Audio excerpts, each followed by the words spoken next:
नमस्कार. कसे आहात सर्वजण? सर्वांना सर्वप्रथम श्री स्वामी समर्थ आणि ओम नमः शिवाय. आजचा दिवस तुम्हाला खूप छान आनंदाचा व आरोग्यदायी जाऊ.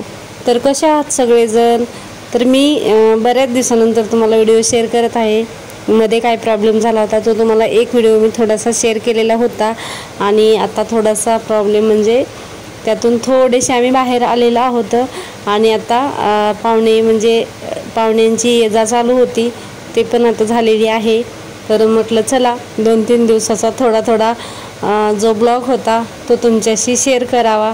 तर पावसाळ्यामध्ये आपण भाजीपाला आणतो एकत्र. तर पावसाळ्यामधल्या भाजीपाल्याची खूप हे झाली असती, कुठे मातीने भरलेला असतो, कुठे हे झालेलं असतं, काही मिरच्या वगैरे ज्या आहेत त्या कुठे सडलेल्या असतात, कुठे असे एकत्र झालेले असतात, चिकचिक झालेले असतात. तर तो भाजीपाला एकत्र धुवून स्वच्छ करून आपल्याला पावसाळ्यामध्ये व्यवस्थित ठेवावा लागतो. तसंच मी केलेलं आहे. व्यवस्थित असा स्वच्छ धुतलेला आहे. मिरच्या वगैरे ज्या आहेत त्या निसून ठेवलेल्या आहेत. आणि हा जो आहे तो माझ्या बड्डेचा दिवस आहे 10 तारखेचा. तर 10 तारखेला माझे आई पप्पा आले होते आणि यांना लागलेलं होतं, ॲक्सिडेंट झालेला होता, त्यासाठी यांना भेटण्यासाठी आले होते. पण त्या दिवशी माझा बड्डे पण होता. तर म्हणलं चला, आई पप्पांनी कधीही केक कापलेला मी पाहिलेला नव्हता आणि म्हणलं आहेच अनिशा. तर मला काही सेलिब्रेट वगैरे काही करायचं नव्हता, पण मुलांनी माझ्या माघारी केक आणलेला होता. माझ्या माघारी घरीच आणला, माझ्यासमोरच आणला, पण मला न सांगता घेऊन आलेला होता. तर उपवास वगैरे होता, मलाही होता, आईला होता, पप्पाला होता, सगळ्यांना उपवास होते, तरीसुद्धा त्याने आणलेला होता. तर म्हणलं चला कट करूया केक वगैरे. आम्ही सगळ्यांनी मिळून सोबत कट केला आणि हे आलेला होता मी दुसऱ्या दिवशी आळंदीच्या दर्शनाला. तर खूप दिवसातून आळंदीचं जे दर्शन आहे ना ते खूप छान झालेलं आहे. आणि आत्ता जी तुम्ही मूर्ती बघितली ती मूर्ती जी आहे ती आळंदीतली नव्हे, तर आळंदीच्या अलीकड गाव कुठलं आहे मला सांगता नाही येणार तुम्हाला ॲक्च्युली. पण इथं खूप छान ज्ञानेश्वर महाराजांची मूर्ती आहे आणि तिथे थोरल्या पादुका म्हणून ज्ञानेश्वर महाराजांच्या ज्या पादुका दर्शन आपण घेतो ना त्या थोरल्या पादुकांचं दर्शन जे आहे ते इथं होतं बघा. इथं वारकरी जे असतात, दिंडी जी असते त्याचा मुक्कामसुद्धा इथं होतो. इथे छान तिथं वारकरी संप्रदायाचं जे मुक्ताबाई ज्ञानेश्वरांचं सुद्धा आहे हे इथं दाखवलेलं आहे बघा. कुणी तुळस घेऊन, कुणी टाळ घेऊन, कुणी मृदंग घेऊन असे वारकरी जे एका दिंडीमध्ये चालतात तसे तिथं दाखवलेले आहेत. छान परिसर आहे बघायजोगा. आणि ज्ञानेश्वर महाराजांची, विठ्ठलाची, तसेच त्यांच्या पादुका आणि जी आपल्या शिवशंकर भोलेनाथाची जे शिवलिंग आहे हे सर्व तिथं खूप छान रम्य असं वातावरण आहे बघण्यासारखं. तर मी पहिल्यांदाच बघितलेलं आहे. तर म्हटलं चला तुमच्याशी थोडंसं शेअर करूया. तर इथे आम्ही सर्वजण आलो शांत मनाने. एकदम छान दर्शन झाले दोन्हीकडेही. आळंदीतलं मी कुठलंही हे नाही केलं, कॅप्चर केलं नाही आणि कुठेही व्हिडिओ वगैरे काढलेला नाही. आणि इथला मात्र सगळीकडचा व्हिडिओ जो आहे तो मी थोडा घेतलेला आहे. तर पेशंट घरी ठेवून आम्ही दर्शनाला गेलो होतो. आणि कसं आहे ना, कधी पण माझे वडील जे आहेत ते पुण्याला आले ना त्यांना आळंदीला यावं असं वाटतं. प्रत्येक वेळेस बिना दर्शन घेतल्याचं त्यांना माघारी जायची इच्छा होत नाही. त्यांना असं वाटतं कसं का होईना पण तिथं आपण दर्शन घेऊन यावं, माऊलींच्या दरबारात जाऊन यावं. लांबून का होईना, मुख दर्शन जरी झालं तरी ठीक आहे, पण त्यांना तिथं जायची इच्छा होतेच. कसं आहे आता तर आम्ही पुण्यामध्ये आहोत म्हणून ते येतात, पण ते असेसुद्धा कधीही त्यांना यावंसं वाटलं तर ते वारीला म्हणा, एकादशीला म्हणा, पंढरपूरला, आळंदीला नेहमी जातात. आणि त्यांना भजनाचा, पूजेचा खूप सारा छंद आहे. त्यामुळे आम्ही पण इथं आल्यावर मग त्यांना नाही म्हणत नाही, जातो. आता गाडी वगैरे होती घरची तर जायला काहीच प्रॉब्लेम नव्हता. त्यामुळे मग भाऊ, मी, आई, पप्पा आणि मुलगा असे मिळून आम्ही 4-5 जण गेलो होतो. तर छान झाले दर्शन वगैरे. मूर्ती वगैरे पण छान आहे.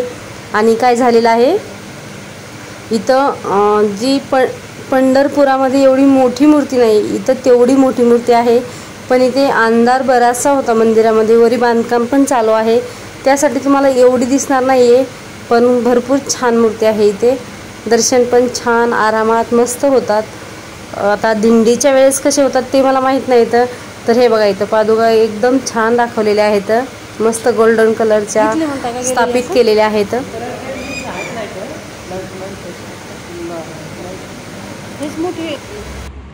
मस्त आणि वरी मात्र दिसा.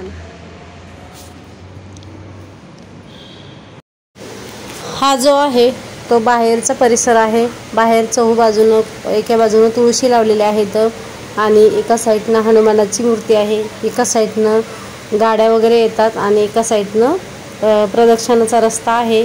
मध्ये सुद्धा 1-2 ताळी हे आहे जे सभामंडप वगैरे म्हणतो आपण ते आहे. तर इथे बघा टरबूज आणलेलं आहे खायला. ते माझ्या भावाने आणलेलं आहे आणि बघा कट कसं करतोय. एखाद्या ज्युसर टाईप ह्याची कटिंग असते कुठल्याही पदार्थाची, एकदम फास्ट कटिंग करतो बघा. कांदा, टमाटर आणि कुठलंही फ्रूट असू द्या त्याला छान मस्त जमतं कापायला. तर ती कटिंग मला तुम्हाला दाखवायची वाटली. बघा किती घेऊन जा घेऊन जा.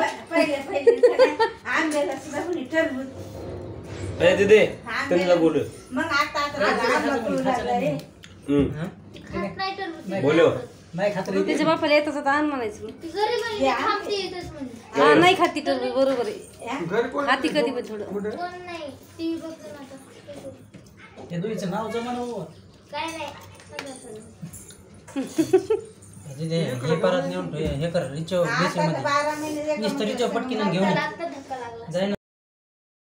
बघा आजीला कसं ध्यान होतंय नातवाचं.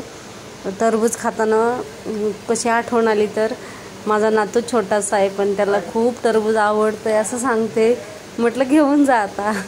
आणि म्हणजे कसं आहे आपल्या घरी कुणालाही काही वस्तू आवडत असेल आणि आपण जर असं घराच्या दूर गेलो तर ती वस्तू खाताना आपल्याला आठवण येते की बाबा आपण खात आहोत, आपल्या घरच्यांना पण आवडते तर त्यालाही पाहिजे असं आपल्याला वाटतं. एक बाहेर गेल्यावर कुठेही जा आपल्याला पण होतं. ज्यावेळेस मुलं आपण घरी ठेवतो त्यावेळेस आपण बाहेर गेलो तर आपण म्हणतो चला आपण खायला लागलो तर मुलं आपले राहिली म्हणून. तर प्रत्येकच स्त्रीचं, आईचं, आजीचं हे असं होतं. तुम्हाला पण होतं का असं तुम्ही मला नक्कीच सांगा. तर चला हा दुसऱ्या दिवशीचा थोडासा ब्लॉग तुम्हाला शेअर केला. आणि हा जो आहे तो गुरुवारचा आहे. आपली ही गुरुवारची स्वामींची पूजा आहे. बाहेरचं जे आत्ता बघितलं तुम्ही ते उंबरटा लेपण आणि आपली तुळशीची पूजा वगैरे, तसेच ही सकाळची पूजा आहे. तुपाचा दिवा लावलेला आहे, शिऱ्याचा नैवेद्य दाखवलेला आहे आणि स्वामींची छान अशी छोटीशी पूजा मी मांडलेली आहे. तर खाली दुसऱ्या वेळेस मी पाटावरती पूजा मांडून दाखवते तुम्हाला, पण ह्यावेळेस म्हणजे दोन्ही वेळेस मी काय केलेले आहे, देव्हाऱ्याच्या समोर मंडळावर थोडंसं बाहेर काढून मी पूजा मांडलेली आहे. आणि हा जो आहे तो पूजेच्या अगोदरचा ब्लॉग आहे. थोडासा काय केलेलं आहे मी, वरचं मंदिराच्या वरचं जे सर्व साहित्य आहे ते काढून थोडंसं क्लिनिंग करून घेतलेलं आहे. तिथलचं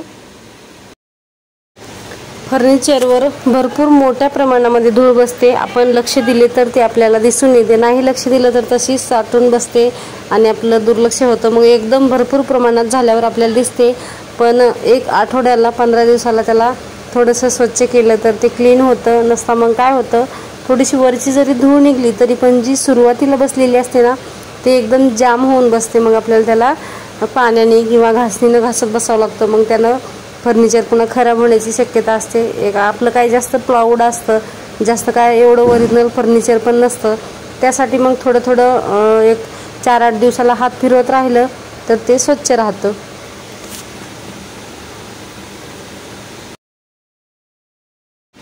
तर ही जी क्लिनिंग आहे ती पूजेच्या अगोदर केलेली आहे मी. आणि पूजेचा जो तुम्ही स्वामींचा वगैरे तो व्हिडिओ बघितला तो जो आहे तो पूजा केल्यानंतरचा आहे. थोडंसं व्हिडिओ टाकण्यात मागे पुढे झालेला आहे. जो अगोदरचा आहे तो नंतर झालेला आहे, नंतरचा जो आहे तो अगोदर झालेला आहे. तर चला असो, व्हिडिओ आवडला असेल तर नक्की लाईक, शेअर आणि सबस्क्राईब करा. तर चला पुन्हा भेटूया अशाच एका नवीन व्हिडिओमध्ये. तोपर्यंत सगळ्यांना बाय आणि ओम नमः शिवाय.